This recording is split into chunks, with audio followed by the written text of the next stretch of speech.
Hi, this is Ivor Davies from Icehouse, and you're listening to Torrent This with Dando. Hey guys, welcome back to Torrent This with Dando. Now I'm joined on the line by a member of one of the most iconic Australian bands of all time, originally known as Flowers. They went on to release hit singles such as Great Southern Land and Hey Little Girl. Their album Man of Colours is one of the highest selling Australian albums of all time, and after a successful reformation last year, they're back now for some encore performances of the Primitive Colours Tour, which includes a gig in Geelong this Sunday, January 13th at GPAC. I'm of course talking about Icehouse, and I'm lucky to be joined by Ivor Davies. Ivor, thanks for your time, mate, and how's things? Things are very well, thank you, and much looking forward to getting back together with the lads. We did a tour around this particular idea of featuring Primitive Man and Man of Colours at the end of last year, and we only had one Melbourne show which sold out so quickly that we have decided to do these extra dates this year, so we're calling it the Encore Tour. Yeah.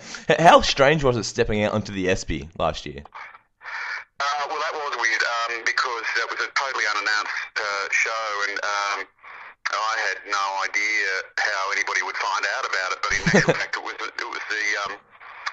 middle of winter. It was freezing cold, and there were people lined up for blocks and blocks and blocks trying to get in. So it was an incredibly exciting night. I must say, it was the first time we played in that kind of small pub environment in a very, very long time, and it was great fun.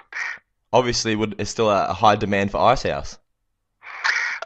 Well, it surprised me incredibly. I don't know whether you're aware that it's sort of been about the last year and a half that we kind of fired up properly, and in fact we have a whole team, even the crew, I guess, I have to acknowledge always as being as important as the members of the band are, because we work as a team, and we have the same team every time we do a show, and so they're really vital to producing shows that are polished, because everybody knows exactly what's going on. So when we started up about a year and a half ago, I had no idea what to expect. But we started off doing a number of big festivals, and what really surprised me was, I think when we got to the last one of the year before, which was Homebake, which is a big Sydney festival primarily for 20-year-olds, and I think I was incredibly nervous that nobody'd have a clue who we were, but it was quite extraordinary because the crowd started singing from the very first song, and they sang all the way through the show, and it was only really at that point I realised that technology, I think it is, has created a generation of 20-year-olds who have obviously gone back over the 90s, the 80s, the 70s, the 60s, and have incredibly diverse taste in music. Yeah, well, it's because of things like YouTube and iTunes. It takes you 10 seconds to just go and access the entire Icehouse catalogue. Well, I really, I have a daughter who's 19 and a son who's 16, and of course, most of the friends from that generation are all over anything that has anything to do with technology. And my daughter especially surprises me regularly with, Dad, I'm listening to Janis Joplin, or my son is a huge Hendrix fan, so I find these things quite remarkable. I'm a massive John Lennon fan. I've got his signature tattooed on my arm. I love it. Really? Yeah. Well, this is what's happening, and it's fantastic, really, because for a start, when I was in high school, the musicians, the very few musicians in my very big boys' school, were the target of much bullying, because it was very uncool to be into music, and I just wish we could replay all those guys in the school and see what it is with their children, who obviously these days music is a very, very important part of youth culture. Yeah, certainly, especially in Australia. Well, you guys obviously have a full catalogue of hits to choose from now for your set list, but back in the earlier days when you guys were just doing covers, what would have been your favourite song to cover?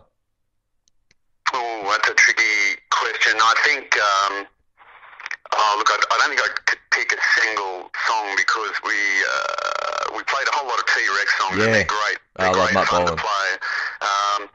I guess one of the most ironic things for me, and always I guess I was always a bit amused that we were doing this, was playing something like God Save the Queen by the Sex Pistols. Well, you're the only remaining original member of Icehouse now. Going back to the beginning, who would you say was more determined to succeed as a band, yourself or Keith? I think I was, without a doubt, the great skeptic of the band, and Keith was always quite convinced that it would be a career. And even when the band had become very popular at being a covers band, and we were drawing large crowds, and at that point I started freaking out a bit because we couldn't possibly make any money. We were only making extra money out of it. And I actually applied for a piano tuners course at the Conservatorium of Music because I thought I needed to get a proper job. I guess luckily, historically, I didn't get into the course. Had I got into that particular course, that would have been the end of the band because it was a very labour-intensive training period of 14 months, 6 days a week. And I told the guys in the band, if I get into this course, that's it. So I guess it was probably provident that I didn't. Well, you bought your first electric guitar on your 21st birthday. That's an awesome gift, even though you bought it yourself. What would be the best and what would be the worst birthday presents you've ever received? Oh, wow. I can't think. Well, I think probably, yes, I did buy that myself. I'm going to regard that as a birthday present to myself. It was actually a complete coincidence that I'd been looking for that particular guitar for a long time, or that particular model, and it just so happened that one came up for sale that I got through a magazine called The Trading Post, and I went out to the place and had a look at it, and it was just exactly what I wanted. But it also happened to me a Saturday that was my 21st birthday. Perfect. I think I've probably blanked out all the worst birthday presents I've ever been given. So it's pretty hard for me to retrieve any of those memories, I think. Yeah. Well, you had an incident when you lived at the famous Icehouse in Linfield where those two punk-looking women randomly knocked on your door in the middle of the night asking if you'd like some tea, which is kind of strange, but they just turned out to be the psychiatric nurses that worked at the halfway house across the street from you. What would be the strangest moment you've ever had with a fan? I guess one incident which kind of alarmed me because it involved my parents was that for a while when I came back from the first tour that we did overseas, I was in a state of, I guess, homelessness. I had that flat that you talked about, which was across the road from the halfway house, and I'd been in it a long time on my own, probably around about 6 years. I think I rented that flat, and I had to give it up because, of course, we were going overseas and we were going to be away for a long time, and as I say, in those days we didn't have any money. When I came back, I was staying in my parents' place, which was a home unit about 7 stories, at the top of a 7-story building, and I remember they were confronted by a young lady who had literally been through every Davies in the phone book trying to find me, and I thought that was pretty extraordinary. That is obsessive.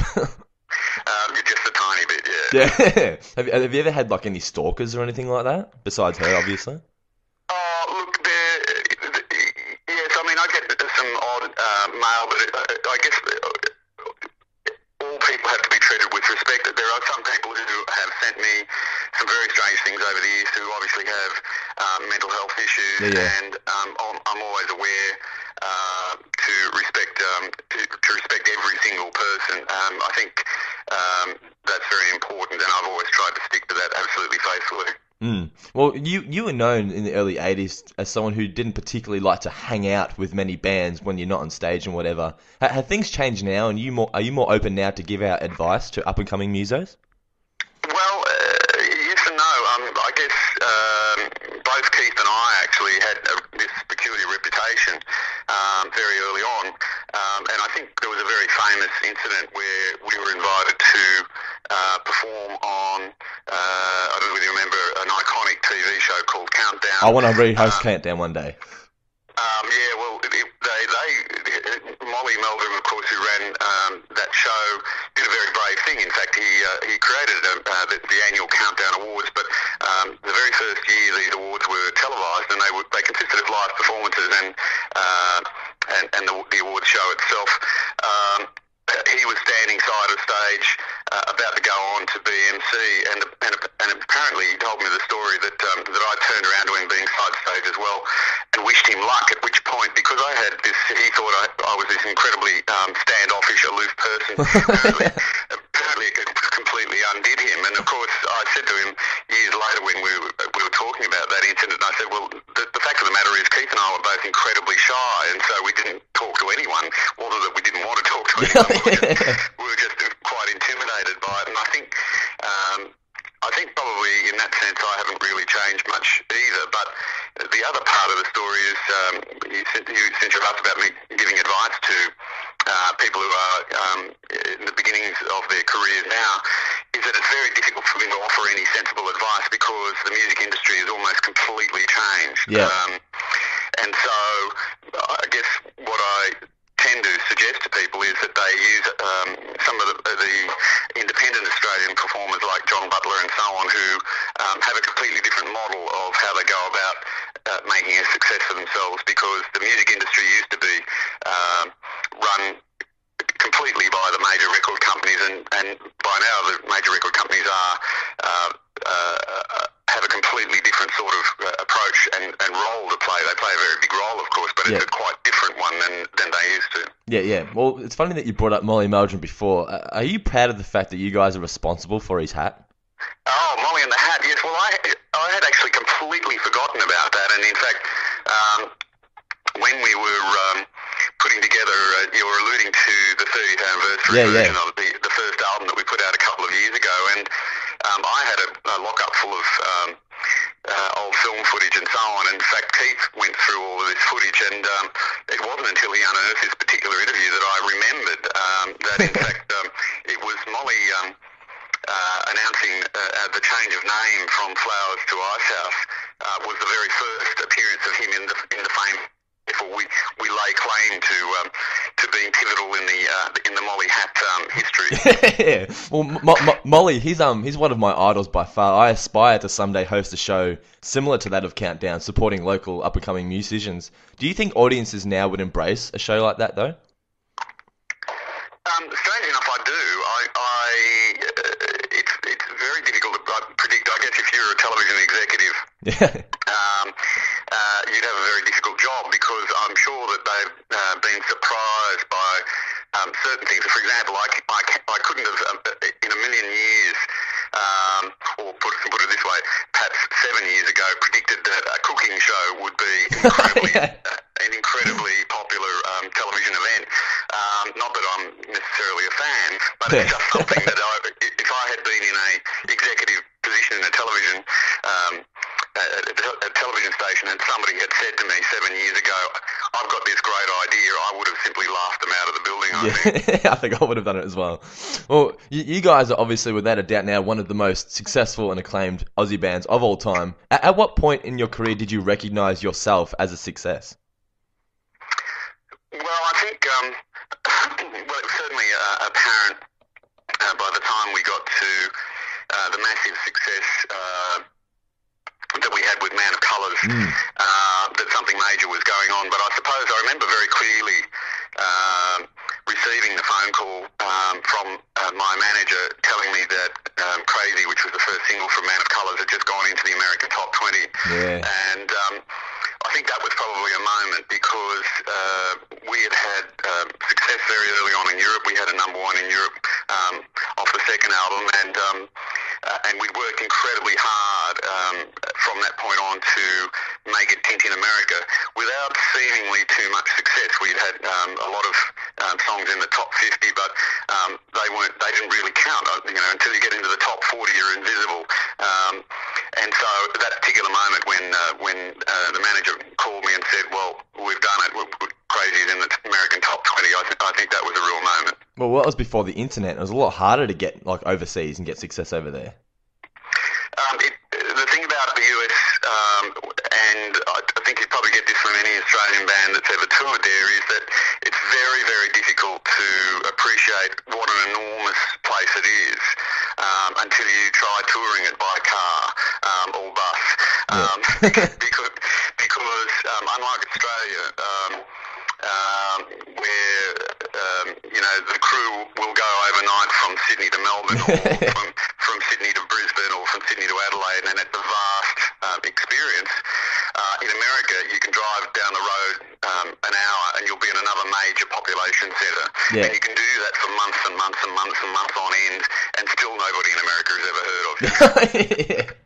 Well, you've also written film scores such as the soundtrack for Master and Commander. What film of your career do you wish you had the chance to write the soundtrack for? Well, it's a bit like, the problem with that is that's probably got some of the best music ever written for a film too. If I nominate a film, I'm a great fan of The Mission by Morricone, and I think that is not only a great movie, but the music contributes incredibly to the atmosphere of that movie. And of course, one thing that's dear to my heart about that particular score is, of course, it's dominated by the instrument that I got all my training on, which was the oboe. Yeah. And it's a very dominant factor in that film score. So I don't think it would have done anything like the job that Morricone did. That's a beautiful movie. Yeah. Well, did you ever meet that ABC conductor again after you told him to shove it? No, I'm lucky. It's probably provident that I didn't, because I would have told him once again what I thought of him. No, I moved on and kind of went off in my own direction from that point on. And in fact, not long after that particular incident, I actually gave up playing the oboe altogether. And of course, that put me into a very strange kind of limbo, because the only thing I'd ever done was train to be an oboist, and it seemed certain that that's what I was going to do. And then it became apparent that was something that I was not going to do. Yeah. So I was unemployed and unemployable. And in fact, I kept paying the rent for at least a couple of years with a couple of cleaning jobs, which was what I was still doing when Flowers started. So it was not unusual for me, for example, to do a show with the band on the northern beaches somewhere, and then drive back and clean a 1,000-seat theatre in Chatswood for a few hours in the middle of the night. That was something I did quite regularly. Yeah. Well, we're running a little bit low on time, mate, so just a couple more questions and I'll let you on your way. Where do you see yourself on both a personal level as well as the band in 12 months' time? I think the fact of the matter is, I think we're probably going to take it a bit more quietly this year. We actually went through a fairly intense period of touring at the end of last year. We have a few things coming up, but I'm quite deliberately trying to keep things a little bit quieter this year. And the other thing that's in the back of my mind too is the possibility of at least thinking about writing something. And it seems like a fairly distant thought at this particular time, but it's something that will only happen, of course, when I have that kind of downtime away from touring, because I've never been able to mix the two processes. They seem to be, to me, two completely different headspaces for some reason. Yeah. And so, of course, the last 18 months has been dominated by putting together live shows and all the background work that has to go into that too. There's an incredible amount of work that goes on behind the scenes. And for example, I have to work very closely with our keyboard player, Glenn, because every time we choose to perform a song that we haven't done for a while, of course we have to recreate all the keyboard thousands, and an awful lot of work in there. So people are probably not aware of how much kind of background work goes on behind the scenes before we even get to a rehearsal. So it's been quite labour intensive. I'm sure it has. Now, just one last question, mate. This is the question I asked everybody. You've pretty much already answered it, but it's what advice do you have for all aspiring songwriters and musicians? Well, I think what they have to look at these days is the entire model of the recording industry, and the model seems to be going back a kind of full circle in a way, because it seems to me that the major emphasis has returned away from, I guess, pre-packaged recording artists to real performers. And so the people who are successful, especially from my point of view that I can see in Australia, people, as I mentioned before, the Waifs and John Butler and local artists, Megan Washington, for example, they are people people whose focus is on live performing, and I think that's probably the key. Certainly, by the time we got before we even got anywhere near a studio, we had performed almost non-stop for 3 years, and so by the time we got into a studio, we knew exactly what we were doing. Yeah, I'm sure you did. Alright, well, there you go, guys. Make sure you get on down to see Icehouse perform this Sunday, January 13th at GPAC. And for the latest news and info on the guys, like them on Facebook at facebook.com/IceHouseBand. Once again, Ivor, thanks for your time, mate. Really do appreciate it, and good luck with the tour. Thank you very much indeed. Catch you later, mate.